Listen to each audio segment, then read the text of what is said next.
Olá a todos e bem-vindos a mais uma aula de Química e o foco da nossa aula de hoje é a Química e o Meio Ambiente. Pois bem, inicialmente aqui a gente vai trabalhar alguns fenômenos que você vê no seu dia a dia, tá bom? Começando pelo efeito estufa que amplamente foi divulgado na mídia, não só recentemente, mas há algum tempo, né? Isso, em algum momento da sua vida você já deve ter ouvido falar sobre isso. A gente vai fazer uma recapitulação bem rápida aqui, beleza? Trata-se de um fenômeno climático em que uma parte da radiação solar entra na atmosfera do planeta, a estufa, tá?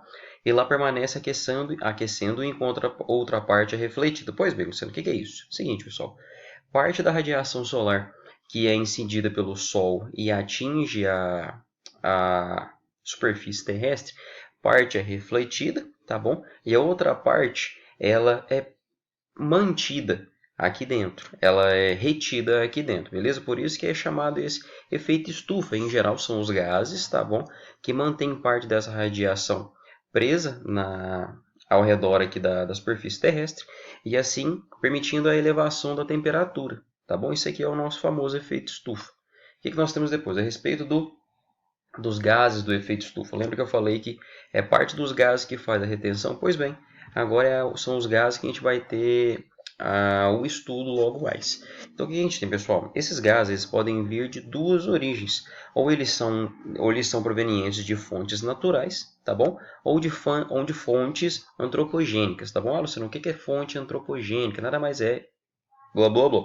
Nada mais é, pessoal, fonte antropogênica, que aquelas fontes não naturais. Ou seja, a gente vai englobar tudo aqui, fonte antropogênica, aquilo que é gerado a partir da ação do homem.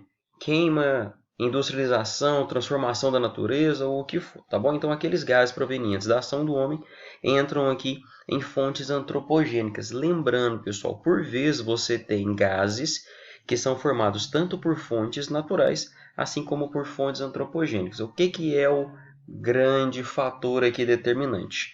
Naturalmente, você tem uma certa liberação de gases na natureza. Contudo, com a ação do homem, você aumenta e muito, você intensifica e muito essa liberação de gases em função de queima, em função de todos os processos que possam vir a gerar gases. Tá? Então, você tem uma intensificação dos gases liberados, principalmente nos meios, em polos industrializados, em cidades muito industrializadas, em função da grande atividade humana em queima, em transformação da matéria e assim por diante. Então aqui eu trago os principais gases do efeito estufa: o vapor da água, dióxido de carbono, metano, ozônio e dióxido de nitrogênio. Uai, Luciano, o vapor da água é um gás do efeito estufa? Sim. Ele é um gás do efeito estufa? Sim. Tá bom? O que acontece? Quais são as consequências? Impressão que eu pulei um slide? Não, não. Beleza, quais as consequências aqui do efeito estufa? Pois bem, nós temos o aumento da temperatura na superfície terrestre, uma vez que ao aumentar demasiadamente a quantidade de radiação que vai ficar retida na superfície terrestre, você vai aumentar a temperatura na superfície terrestre. Logo, quais são algumas das consequências? Aumento da temperatura da superfície terrestre, beleza. Em consequência, derretimento das calotas polares, aumento dos níveis do mares, uma coisa levando a outra, tá vendo? Doenças pulmonares, muita fuligem, muitos gases tóxicos, que ao se inalar você vai ter algum tipo de doença ou alguma complicação, tá? Como por exemplo, bronquite, rinite e assim por diante, e diminuição da concentração de sais no mar. Isso por quê, Luciano? Dá uma olhada aqui. Quando você tem um derretimento de calotas polares, que é a água pura, tá bom? Que é a água doce, você, ao retornar essa água doce aqui para o mar, você faz com que a concentração de sais do mar ela diminua. É como se fosse um suco. Quanto mais água você coloca, mais fraco, mais ralo, entre aspas, vai ser o seu suco. Então é isso que está acontecendo. Diminuição da concentração de sais nos mares, tá bom? A respeito da chuva ácida, pessoal, uma coisa extremamente importante. A chuva ácida, sim, é a chuva que chega na superfície é a água proveniente da chuva, que ao chegar na superfície, ela está com pH muito baixo, ela está com pH ácido, só que essa chuva ela não sai das nuvens já ácida, pessoal. Ela se torna ácida ao longo do caminho entre a saída da nuvem e a chegada até o solo. Mas como é que isso acontece, Luciano? Seguinte, em geral, as chuvas ácidas, pessoal, elas acontecem em centros industrializados, onde você tem um, você tem uma concentração de indústrias muito fortes, pessoal, onde você tem emissão de gases poluentes muito alta. Então, nessas regiões aqui você tem a formação de chuva ácida. Por quê? Parte dos poluentes que é liberado aqui, pessoal, fica aquela crosta gigantesca de gases poluentes acima, de regiões muito industrializadas, metrópoles e assim por diante, você tem muitos óxidos, em específico óxidos ácidos. E os óxidos ácidos, ao entrar em contato com água, faz com que a água da chuva, que anteriormente não era ácida, tá bom? Ela se torne ácida, tá? Então isso aqui nada mais é que uma reação entre óxidos ácidos mais água, que ao acontecer esse contato, você faz a formação de um ácido. Então, em suma, você tem o quê? A água da chuva, que estava aqui bonitinho, ao precipitar, ela vai entrar em contato com essa nuvem de gases muito poluída, que em geral você tem óxidos ácidos. Essa água das gotículas de chuva, ao entrar em contato com os óxidos ácidos, vão formar ácidos. E é aí que você tem a formação da chuva ácida, pessoal, tá bom?